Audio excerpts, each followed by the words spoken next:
ಪರಮಾಣು ಸಿದ್ಧಾಂತವನ್ನು ಪ್ರತಿಪಾದಿಸಿದವರು Rutherford, Niels Bohr, John Dalton, John Milton. ಇದಕ್ಕೆ ಸರಿಯಾಗಿರುವಂಥ ಆನ್ಸರ್ ಆಪ್ಷನ್ ಸಿ, ಜಾನ್ ಡಾಲ್ಟನ್ರು ಪರಮಾಣು ಸಿದ್ಧಾಂತವನ್ನು ಮೊಟ್ಟ ಮೊದಲ ಬಾರಿಗೆ ಪ್ರತಿಪಾದಿಸಿದರು.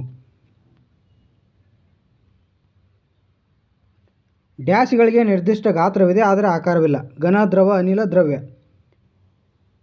ಇದು ಕರೆಕ್ಟ್ ಆಗಿರುವಂಥ ಆನ್ಸರ್ ಆಪ್ಷನ್ ಬಿ. ದ್ರವ ವಸ್ತುಗಳಿಗೆ ಏನೈತಿ ನಿರ್ದಿಷ್ಟ ಗಾತ್ರ ಇದೆ ಆದರೆ ಅವುಗಳಿಗೆ ಆಕಾರವಿಲ್ಲ. ಇಲ್ಲಿ ಅಣುಗಳು ಸಡಿಲವಾಗಿರ್ತಾವೆ, ಆದ್ದರಿಂದ ನಿರ್ದಿಷ್ಟ ಗಾತ್ರ ಐತಿ, ಅವುಗಳಿಗೆ ಆಕಾರ ಇಲ್ಲ. ಇಲ್ಲಿ ನೋಡ್ರಿ, ಇಲ್ಲಿ ಅಣುಗಳು ಹೆಂಗದಾವ ಅಂದ್ರೆ ಒಂದಕ್ಕೊಂದು ಸಡಿಲಗೊಂಡವು, ಆದ್ದರಿಂದ ನಿರ್ದಿಷ್ಟ ಗಾತ್ರ. ದ್ರವಗಳಿಗೆ ಏನಾಗಿರ್ತದೆ, ನಿರ್ದಿಷ್ಟ ಗಾತ್ರ ಇರ್ತದೆ ಆದರೆ ಅವುಗಳಿಗೆ ಆಕಾರ ಇರುವುದಿಲ್ಲ. ಡ್ಯಾಶ್ಗಳಿಗೆ ನಿರ್ದಿಷ್ಟ ಗಾತ್ರ ಮತ್ತು ಆಕಾರವಿಲ್ಲ. ಘನ, ದ್ರವ, ಅನಿಲ ಮತ್ತು ದ್ರವ್ಯ. ಇದು ಕರೆಕ್ಟ್ ಆಗಿರುವಂಥ ಆನ್ಸರ್ ಯಾವುದಂತಂದ್ರೆ ಅನಿಲಗಳಿಗೆ ನಿರ್ದಿಷ್ಟ ಗಾತ್ರ ಮತ್ತು ಆಕಾರ ಎರಡೂ ಇರೋಂಗಿಲ್ಲ. ಅವುಗಳಿಗೆ ಏನಂತಾರಂದ್ರೆ ಅನಿಲ ಅಂತೇಳಿ ಕರಿತಾರೆ.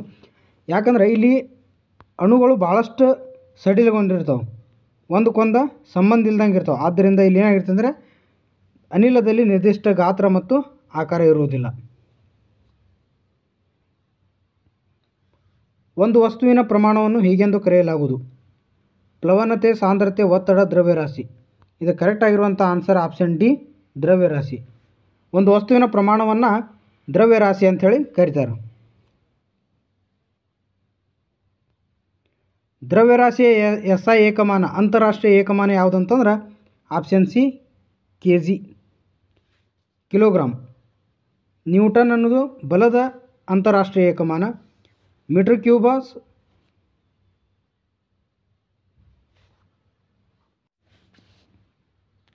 ಒಂದು ವಸ್ತುವಿನ ಏಕಮಾನ ಗಾತ್ರದಲ್ಲಿರುವ ದ್ರವ್ಯರಾಶಿ. ಸಾಂದ್ರತೆ, ತೂಕ, ಒತ್ತಡ, ಬಲ. ಇದು ಕರೆಕ್ಟ್ ಆಗಿರುವಂಥ ಆನ್ಸರ್ ಆಪ್ಷನ್ ಎ, ಸಾಂದ್ರತೆ. ಸಾಂದ್ರತೆ ಒಂದು ವಸ್ತುವಿನ ಏಕಮಾನ ಗಾತ್ರದಲ್ಲಿರುವ ದ್ರವ್ಯರಾಶಿ ಅಂತ ಹೇಳೋದು.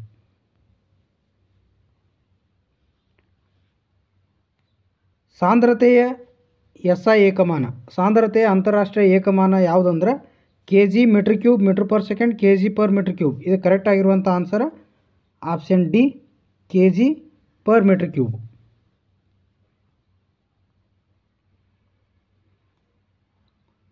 ಒಂದು ಏಕಮಾನ ಪ್ರದೇಶದ ಮೇಲೆ ಪ್ರಯೋಗಿಸಲ್ಪಡುವ ಬಲ. ಒತ್ತಡ, ಪ್ಲವನತೆ, ಸಾಂದ್ರತೆ, ದ್ರವ್ಯರಾಶಿ. ಇದು ಕರೆಕ್ಟ್ ಆಗಿರುವಂಥ ಆನ್ಸರ್ ಏನಂತಂದ್ರೆ ಒತ್ತಡ. ಆಪ್ಷನ್ ಎ, ಒತ್ತಡ. ಒಂದು ಏಕಮಾನ ಪ್ರದೇಶದ ಮೇಲೆ ಪ್ರಯೋಗಿಸಲ್ಪಡುವ ಬಲ, ಅದಕ್ಕೆ ಒತ್ತಡ ಅಂಥೇಳಿ ಕರೀತಾರೆ. ಮೇಲ್ಮುಖ ತಳ್ಳು ಅಥವಾ ಒತ್ತು ಬಲದಿಂದಾಗಿ ಕೆಲವು ವಸ್ತುಗಳು ನೀರಿನ ಮೇಲೆ ತೇಲುತ್ತವೆ. ಈ ಮೇಲ್ಮುಖ ಒತ್ತು ಬಲ. ಇದು ಕರೆಕ್ಟ್ ಆಗಿರುವಂಥ ಆನ್ಸರ್ ಆಪ್ಷನ್ ಬಿ, ಪ್ಲವನತೆ. ಪ್ಲವನತೆ ಅನ್ನೋದು ಮೇಲ್ಮುಖ ತಳ್ಳು ಅಥವಾ ಒತ್ತು ಬಲದಿಂದಾಗಿ ಕೆಲವು ವಸ್ತುಗಳು ನೀರಿನ ಮೇಲೆ ತೇಲ್ತವೆ. ಈ ಒಂದು ಬಲಕ್ಕೆ ಏನಂತಾರೆ ಅಂದ್ರೆ, ಈ ಮೇಲ್ಮುಖ ಒತ್ತು ಬಲಕ್ಕೆ ಏನಂತಾರೆ ಅಂದ್ರೆ ಪ್ಲವನತೆ ಅಂಥೇಳಿ ಕರೀತಾರೆ.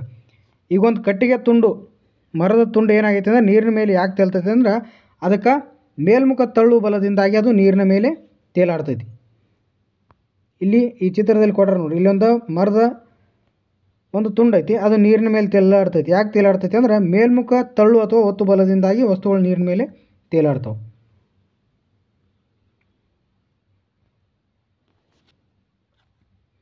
ಗಾಳಿಯ ಪ್ರಧಾನ ಘಟಕ. ಇದು ಕರೆಕ್ಟ್ ಆಗಿರುವಂಥ ಆನ್ಸರ್ ಯಾವ್ದು ನೋಡ್ರಿ, ಹೈಡ್ರೋಜನ್, ಆಕ್ಸಿಜನ್, ನೈಟ್ರೋಜನ್, ಕಾರ್ಬನ್. ಇದು ಕರೆಕ್ಟ್ ಆಗಿರುವಂಥ ಆನ್ಸರ್ ಆಪ್ಷನ್ ಸಿ, ನೈಟ್ರೋಜನ್.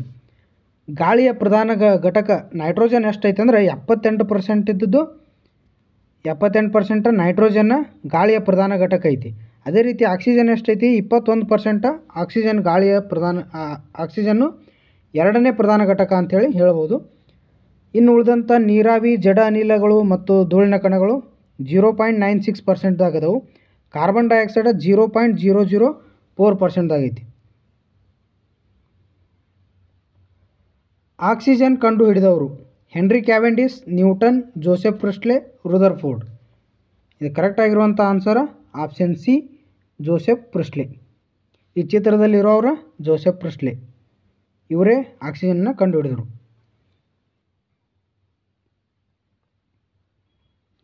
ಭೂಮಿಯ ಮೇಲ್ಮೈನ ಭಾಗ ಡ್ಯಾಶ್ನ ಭಾಗ ನೀರಿನಿಂದ ಆವೃತವಾಗಿದೆ. 80%, 60%, 70%, 50%. ಇದು ಕರೆಕ್ಟ್ ಆಗಿರುವಂಥ ಆನ್ಸರ್ 70% ಏನಾಗೈತೆ ಅಂದ್ರೆ ಭೂಮಿಯ ಮೇಲ್ಮೈನ ಭಾಗ ನೀರಿನಿಂದ ಆವೃತವಾಗೈತಿ. ನೀರಿನ ಅಣುಸೂತ್ರ H2O.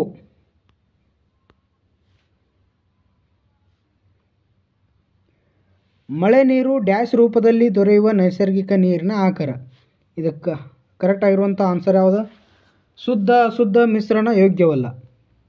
ಆಪ್ಷನ್ ಎ ಶುದ್ಧ ರೂಪದಲ್ಲಿ ಮಳೆ ನೀರು ದೊರೆಯುವ ಒಂದು ನೈಸರ್ಗಿಕ ನೀರಿನ ಆಕಾರ ಅಂಥೇಳಿ ಹೇಳತ್ತದ.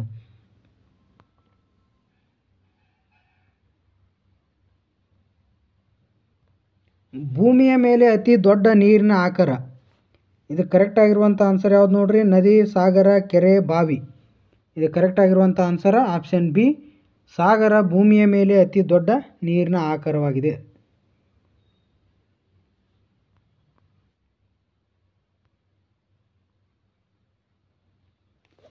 ತೊರೆ, ಹಳ್ಳ, ಕೊಳ್ಳ ನೀರನ್ನು ಒಳಗೊಂಡು ನಿರ್ದಿಷ್ಟ ಮಾರ್ಗದಲ್ಲಿ ಹರಿಯುವ ಜಲಧಾರೆ ಏನಂತೇಳಿ ಕರೀತಾರೆ ನೋಡ್ರಿ? ನದಿ, ಸಾಗರ, ಕೆರೆ, ಬಾವಿ. ಇದು ಕರೆಕ್ಟ್ ಆಗಿರುವಂಥ ಆನ್ಸರ್ ಆಪ್ಷನ್ ಎ, ನದಿ. ನದಿ ಅನ್ನೋದು ತೊರೆ, ಹಳ್ಳ, ಕೊಳ್ಳ ನೀರನ್ನು ಒಳಗೊಂಡು ನಿರ್ದಿಷ್ಟ ಮಾರ್ಗದಲ್ಲಿ ಹರಿಯುವಂಥ ಒಂದು ಜಲಧಾರೆಗೆ ನದಿ ಅಂಥೇಳಿ ಕರೀತಾರೆ. ಡ್ಯಾಶ್ ನೀರಿನ ಮಟ್ಟವು ಎಲ್ಲ ಕಾಲಗಳಲ್ಲಿ ಒಂದೇ ರೀತಿ ಇರುವುದಿಲ್ಲ. ಇದು ಕರೆಕ್ಟ್ ಆಗಿರುವಂಥ ಆನ್ಸರ್ ನದಿ, ಸಾಗರ, ಕೆರೆ, ಬಾವಿ. ಕೆರೆ.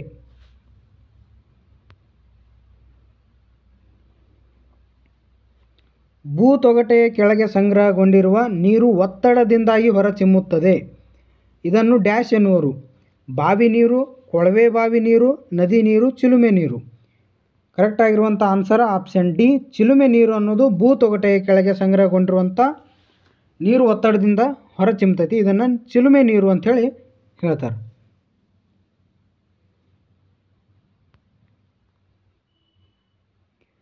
ನೀರು ತನ್ನಲ್ಲಿ ಅನೇಕ ವಸ್ತುಗಳನ್ನು ವಿಲೀನಿಸಿಕೊಳ್ಳುವುದರಿಂದ ಇದನ್ನು ಡ್ಯಾಶ್ ಎನ್ನುವರು? ಸಾರ್ವತ್ರಿಕ ದ್ರಾವಕ, ಸಾರ್ವತ್ರಿಕ ದ್ರವ್ಯ, ಸಾರ್ವತ್ರಿಕ ದ್ರಾವಣ, ಖನಿಜಯುಕ್ತ ನೀರು. ಕರೆಕ್ಟ್ ಆನ್ಸರ್ ಆಪ್ಷನ್ ಎ, ಸಾರ್ವತ್ರಿಕ ದ್ರಾವಕ ಅಂಥೇಳಿ ಹೇಳ್ತಾರೆ. ನೀರು ಯಾವುದೋ ತನ್ನಲ್ಲಿ ಅನೇಕ ವಸ್ತುಗಳನ್ನ ವಿಲೀನಿಸಿಕೊಳ್ಳುವುದರಿಂದ ಅದನ್ನು ಯೂನಿವರ್ಸಲ್ ಸಾಲ್ವೆಂಟ್ ಅಂತೇಳಿ ಕರೀತಾರೆ. ಅದಕ್ಕೆ ಅಂದ್ರೆ ಸಾರ್ವತ್ರಿಕ ದ್ರಾವಕ.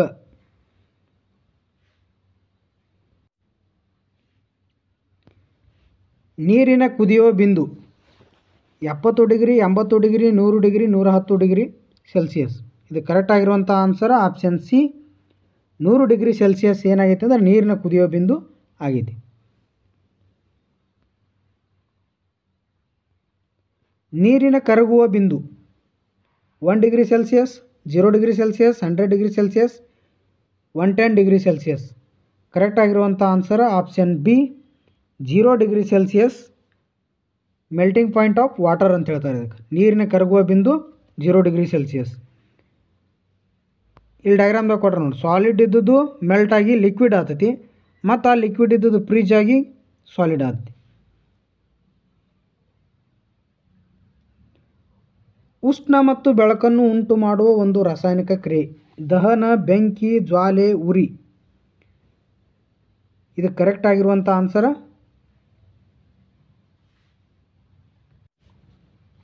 ದಹನ. ದಹನ ಅನ್ನೋದು ಉಷ್ಣ ಮತ್ತು ಬೆಳಕನ್ನು ಉಂಟು ಮಾಡುವಂಥ ಒಂದು ರಾಸಾಯನಿಕ ಕ್ರಿಯೆ. ವಸ್ತುಗಳು ಉರಿಯಲು ಅವಶ್ಯವಾಗಿ ಬೇಕಾಗಿರುವುದು ಕಾರ್ಬನ್ ಡೈಆಕ್ಸೈಡ್, ನೈಟ್ರೋಜನ್, ಆಕ್ಸಿಜನ್, ನೀರಾವಿ. Correct answer option C, oxygen ಅನ್ನೋದು ವಸ್ತುಗಳು ಉರಿಯಲು ಅವಶ್ಯವಾಗಿ ಬೇಕಾಗಿರ್ತದೆ. ಇಲ್ಲೊಂದು ಗ್ಲಾಸ್, ಈಗ ಎಕ್ಸಾಂಪಲ್ ಇಲ್ಲೊಂದು ಕೊಟ್ರೆ, ಒಂದು ಟೇಬಲ್ ಮೇಲೆ ಮೇಣಬತ್ತಿ ಹಚ್ಚಾರು, ಅದರ ಪಕ್ಕದಲ್ಲಿ ಅದು ಈಗ ಉರಿಲಿ ಆಗ್ತೈತೆ. ಆ ಮೇಣಬತ್ತಿ ಆರ್ಬೇಕಂತಂದ್ರೆ ಅದ್ರ ಮೇಲೆ ಒಂದು ಗ್ಲಾಸ್ ಇಟ್ಟರೆ ಆಟೋಮೆಟಿಕ್ಕಾಗಿ ಅದು ಆರಿ ಹೋಗ್ತೈತಿ. ಯಾಕಂತಂದ್ರೆ ಅದಕ್ಕೆ ಸಪ್ಲೈ ಆಗುವಂಥ ಆಕ್ಸಿಜನ್ ಕಟ್ ಆಯ್ತಂದ್ರೆ ಆಟೋಮೆಟಿಕ್ ಅದು ಆಫ್ ಆಗಿ ಹೋಗ್ತೈತಿ. ಸೊ ಅದಕ್ಕಾಗಿ ವಸ್ತುಗಳು ಉರಿಬೇಕಂತಂದ್ರೆ ಅವಶ್ಯವಾಗಿ ಆಕ್ಸಿಜನ್ ಬೇಕೇ ಬೇಕು. ವಸ್ತು ಹೊತ್ತಿ ಉರಿಯಲು ಬೇಕಾಗುವ ಕನಿಷ್ಠ ಉಷ್ಣ, ಜ್ವಲನ, ಬೆಳಕು, ದಹನ.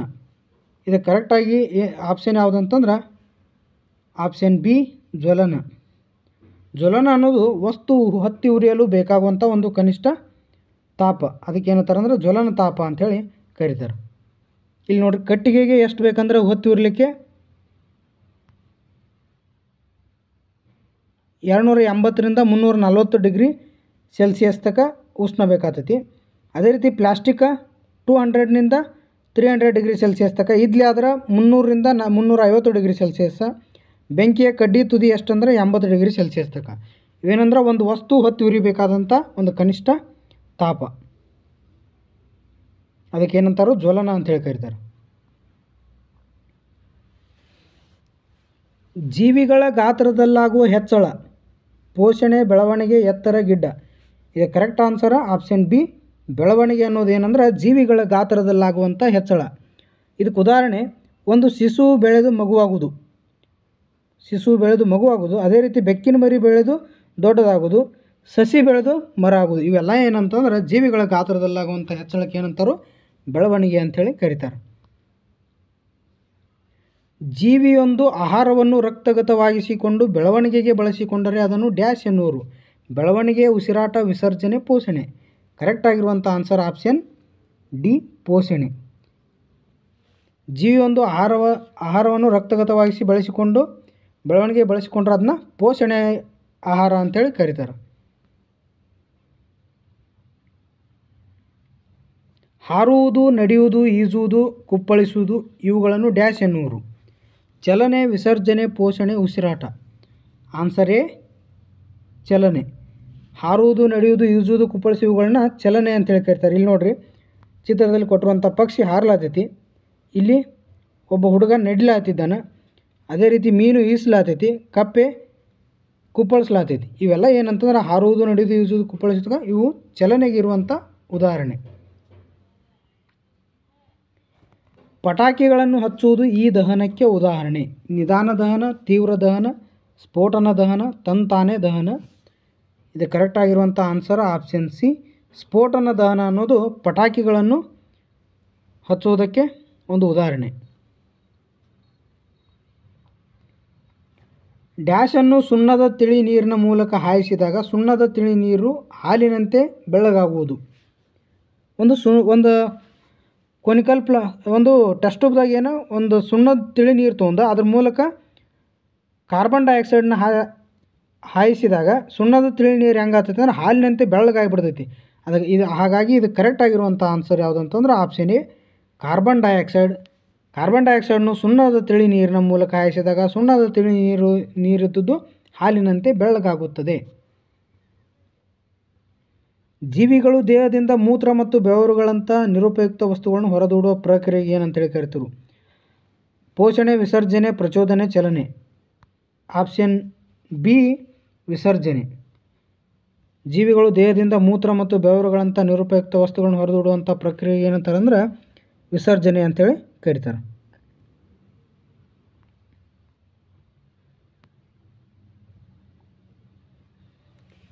ಜೀವಿಗಳು ತಮ್ಮಂತೆ ಇರುವ ಜೀವಿಗಳಿಗೆ ಜನ್ಮ ನೀಡುವ ಮೂಲಕ ತಮ್ಮ ಸಂತತಿಯನ್ನು ಮುಂದುವರಿಸುತ್ತವೆ. ಈ ಪ್ರಕ್ರಿಯೆಯನ್ನು ಏನೆಂದು ಕರೆಯುವರು. ವಿಸರ್ಜನೆ, ಸಂತಾನೋತ್ಪತ್ತಿ, ಪೋಷಣೆ, ಜೀವಿತಾವಧಿ. ಇದು ಕರೆಕ್ಟ್ ಆಗಿರುವಂಥ ಆನ್ಸರ್ ಆಪ್ಷನ್ ಬಿ, ಸಂತಾನೋತ್ಪತ್ತಿ. ಸಂತಾನೋತ್ಪತ್ತಿ ಅಂದ್ರೆ ಜೀವಿಗಳು ತಮ್ಮನ್ನೇ ಹೋಲುವಂಥ ಜೀವಿಗಳಿಗೆ ಜನ್ಮ ನೀಡಿದು ಅಂತಂದ್ರೆ ತಮ್ಮ ಸಂತತಿಯನ್ನು ಮುಂದುವರಿಸಿದು ಅಂತಂದ್ರೆ ಈ ಒಂದು ಪ್ರಕ್ರಿಯೆಗೆ ಏನಂತಾರು ಸಂತಾನೋತ್ಪತ್ತಿ ಅಂತ ಹೇಳ್ತಾರೆ. ಅಂದರೆ ನಾಯಿ ಮರಿಗಳಿಗೆ ಜನ್ಮ ನೀಡ್ತೈತಿ, ಬೆಕ್ಕಿನ ಮರಿಗಳಿಗೆ ತನ್ನನ್ನೇ ಹೋಲುವಂಥ ಮರಿಗಳಿಗೆ ಜನ್ಮ ನೀಡ್ತೈತಿ.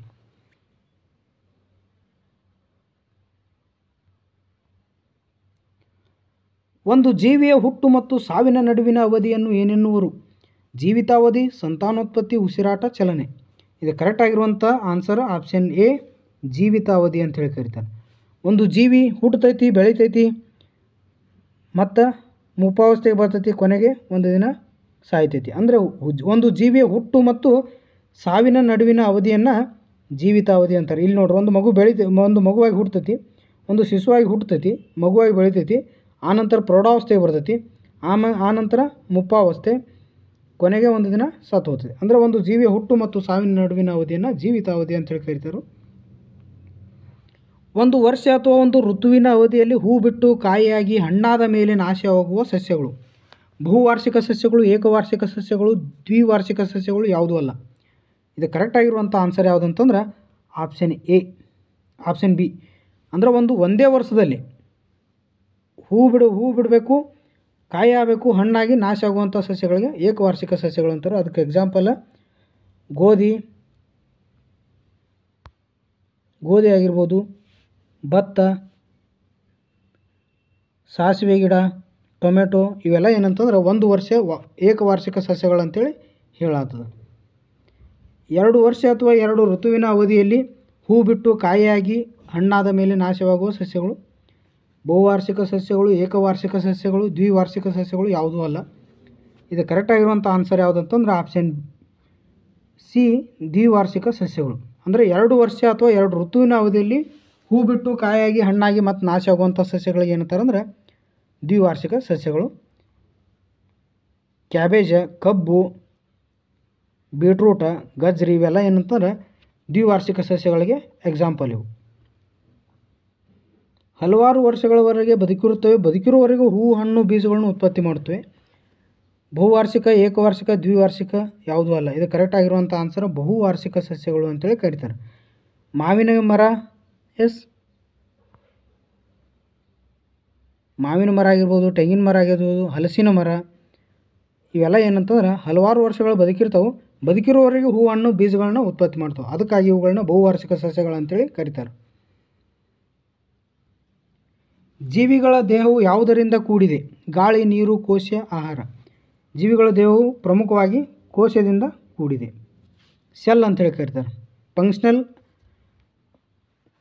Functional unit of human being, functional unit of living organism, it is cell.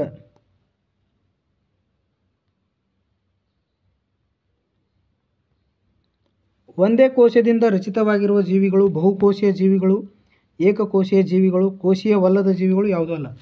ಕರೆಕ್ಟಾಗಿರುವಂಥ answer ಒಂದೇ ಒಂದು ಜೀವಕೋಶ ಹೊಂದಿತ್ತಂದ್ರೆ ಅವುಗಳಿಗೆ ಏಕಕೋಶೀಯ ಜೀವಿಗಳು ಅಂಥೇಳಿ ಕರೀತಾರೆ. ಏಕಕೋಶೀಯ ಜೀವಿಗಳಿಗೆ ಎಕ್ಸಾಂಪಲ್ ಯಾವಂತಂದ್ರೆ ಅಮೀಬಾ, ಯುಗ್ಲಿನಾ, ಪ್ಯಾರಾಮಿಸಿಯಮ್ ಇವೆಲ್ಲ ಏನಂದ್ರೆ ಏಕಕೋಶೀಯ ಜೀವಿಗಳಂತೇಳಿ ಹೇಳೋದು.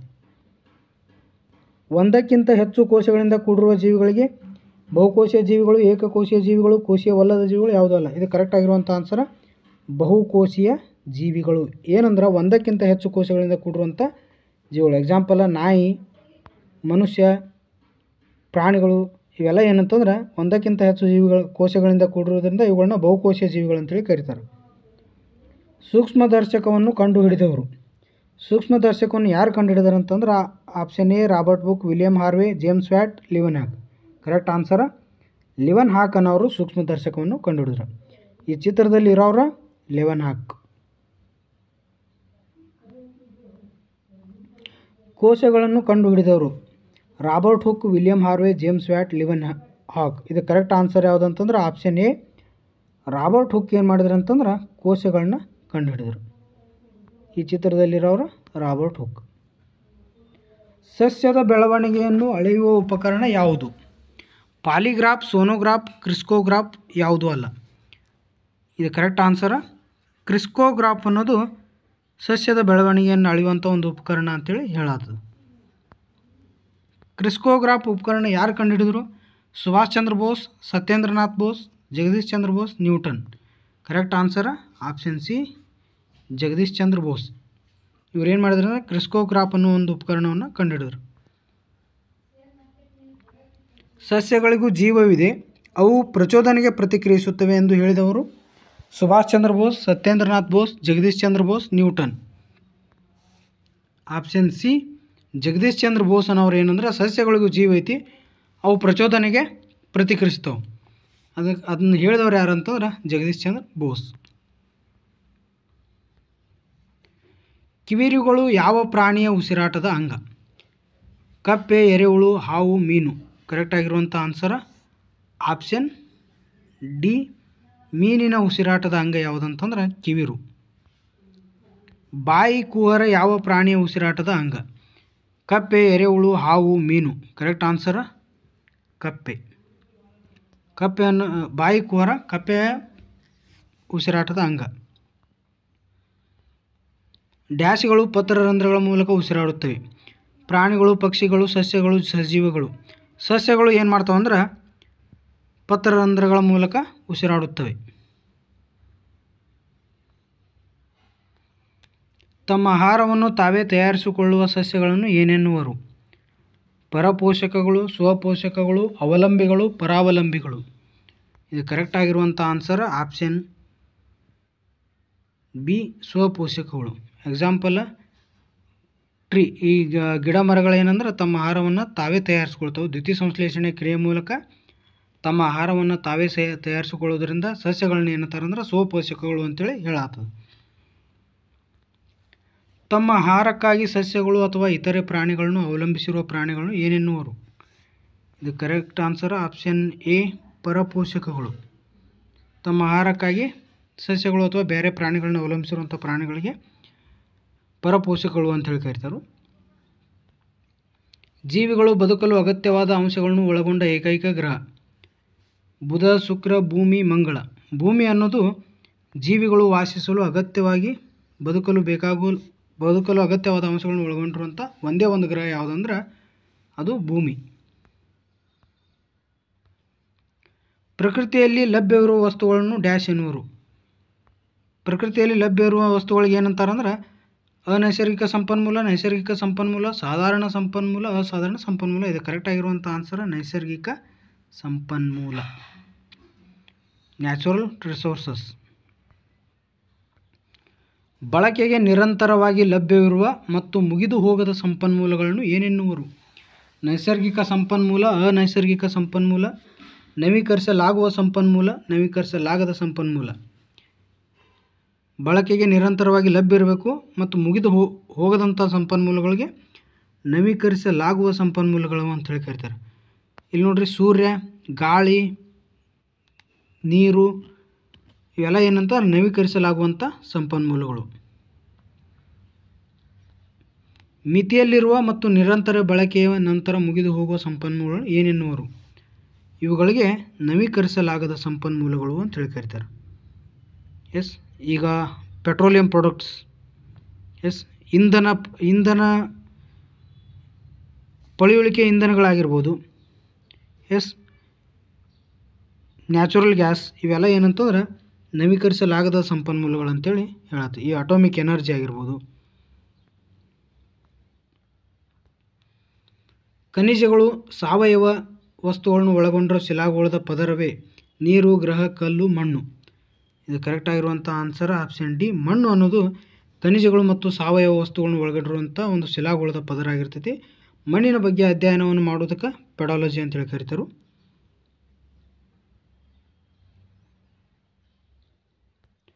ಕಾರ್ಬನ್ ಇಲ್ಲದ ಏಕೈಕ ಅನಿಲ ರೂಪದ ಇಂಧನ ಯಾವುದಂತಂದ್ರೆ ಆಪ್ಷನ್ ಬಿ, ಹೈಡ್ರೋಜನ್. ಹೈಡ್ರೋಜನ್ ಅನ್ನೋದು ಇದಕ್ಕೆ ಹೈಯೆಸ್ಟ್ ಕ್ಯಾಲೋರಿಫಿಕ್ ವ್ಯಾಲ್ಯೂ ಕೂಡ ಹೈಡ್ರೋಜನ್ಗೆ ಐತಿ. ಅದರಿಂದ ಕಾರ್ಬನ್ ಇಲ್ಲದ ಏಕೈಕ ಅನಿಲ ರೂಪದ ಇಂಧನ ಯಾವುದಂದ್ರೆ ಅದು ಹೈಡ್ರೋಜನ್.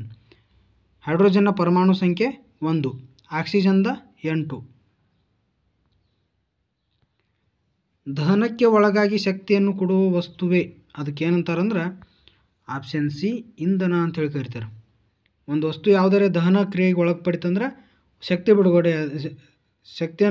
ದಹನ ಕ್ರಿಯೆಗೆ ಒಳಗಾಗಿ ಶಕ್ತಿಯನ್ನು ಕೊಡ್ತಿತ್ತಂದ್ರೆ ಆ ವಸ್ತುಗೆ ಏನಂತಾರು ಇಂಧನ ಅಂತೇಳಿ ಕರೀತಾರೆ. ಎಕ್ಸಾಂಪಲ್ ಕಟ್ಟಿಗೆ ಅನ್ನೋದು ನೋಡ್ರಿ, ಈಗ ದಹನ ಕ್ರಿಯೆಗೆ ಒಳಗಾಗೈತಿ, ಅದರಿಂದ ಇದನ್ನ ಇಂಧನ ಅಂತೇಳಿ ಕರೀತಾರೆ. ಮಿಲಿಯನ್ ವರ್ಷಗಳ ಹಿಂದೆ ಭೂಪದರದೊಳಗೆ ಹೂತು ಹೋದ ಸತ್ತ ಸಸ್ಯ ಮತ್ತು ಪ್ರಾಣಿಗಳ ದೇಹಗಳು ಡ್ಯಾಶ್ ಇಂಧನ? ಆಪ್ಷನ್ ಎ, ಪಳೆಯುಳಿಕೆ ಇಂಧನ, ನೈಸರ್ಗಿಕ ಇಂಧನ, ಪೆಟ್ರೋಲಿಯಂ ಕಲ್ಲಿದ್ದಲು. ಇದು ಕರೆಕ್ಟ್ ಆಗಿರುವಂಥ ಆನ್ಸರ್ ಯಾವುದಂತಂದ್ರೆ ಫಾಸಿಲ್ ಫ್ಯೂಯಲ್ಸ್, ಪಳೆಯುಳಿಕೆ ಇಂಧನ ಅಂತ ಹೇಳಿ ಕರೀತಾರೆ. ಜೌಗು ಭೂಮಿ 300 ಮಿಲಿಯನ್ ವರ್ಷಗಳ ಹಿಂದೆ.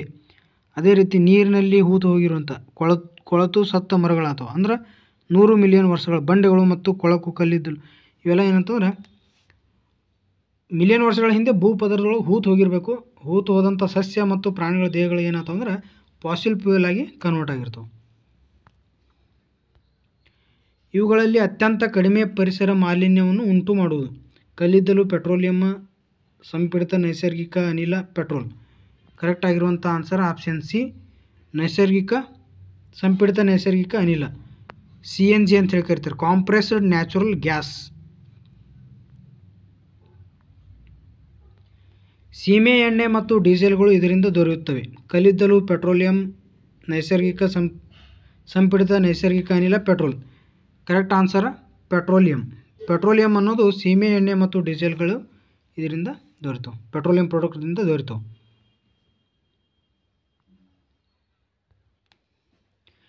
ಕಣ ಎಂಬ ಪದದ ಕಲ್ಪನೆಯನ್ನು ನೀಡಿದ ಮೊದಲ ತತ್ವಜ್ಞಾನಿ ಮಹರ್ಷಿ ರಮಣ, ಮಹರ್ಷಿ ಕಣಾದ, ಮಹರ್ಷಿ ಅರವಿಂದ, ಮಹರ್ಷಿ ಪತಂಜಲಿ. ಕರೆಕ್ಟ್ ಆನ್ಸರ್ ಮಹರ್ಷಿ ಕಣಾದರು. ಮಹರ್ಷಿ ಕಣಾದರು ಏನು ಮಾಡಿದಾರೆ ಅಂದರು, ಪಾರ್ಟಿಕಲ್ ಕಣ ಅನ್ನೋ ಒಂದು ಪದದ ಕಲ್ಪನೆಯನ್ನು ಮೊಟ್ಟ ಮೊದಲ ಬಾರಿ ನೀಡಿದಂಥ ತತ್ವಜ್ಞಾನಿ ಯಾರಾಗಿದ್ರು ಅಂದ್ರೆ ಅವ್ರಿಗೆ ಮಹರ್ಷಿ ಕಣದ. ಮಹರ್ಷಿ ಕಣದರ ಹೆಸರು ಉಲುಕ ಅಂಥೇಳಿ ಕರಿತಿದ್ರು. ಕಣ ಅಂತಂದ್ರೆ ಮತ್ತೆ ವಿಭಜಿಸಲಾಗದಂಥ ಒಂದು ಅಣು, ಅದಕ್ಕೆ ಅಂತಾರೆ ಕಣ ಅಂಥೇಳಿ ಕರೀತಾರೆ. ವಿಭಜಿಸಲು ಸಾಧ್ಯವಾಗದ ಸೂಕ್ಷ್ಮ ಕಣವನ್ನು ಏನೆನ್ನುವರು?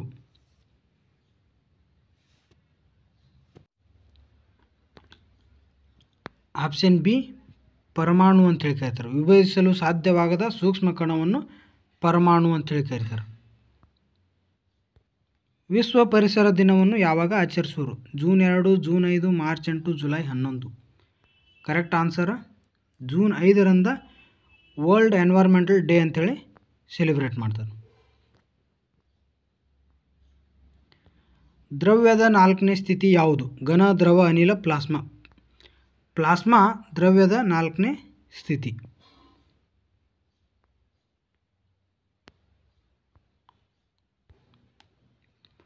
ವಸ್ತು ನಿತ್ಯತೆಯ ನಿಯಮ ಪ್ರತಿಪಾದಿಸಿದವರು ಬೆರ್ಜಿಲಿಯಸ್, ಜಾನ್ ಡಾಲ್ಟನ್, ಲೆವಾಸಿಯೋ, ಮಾಸ್ಲೆ.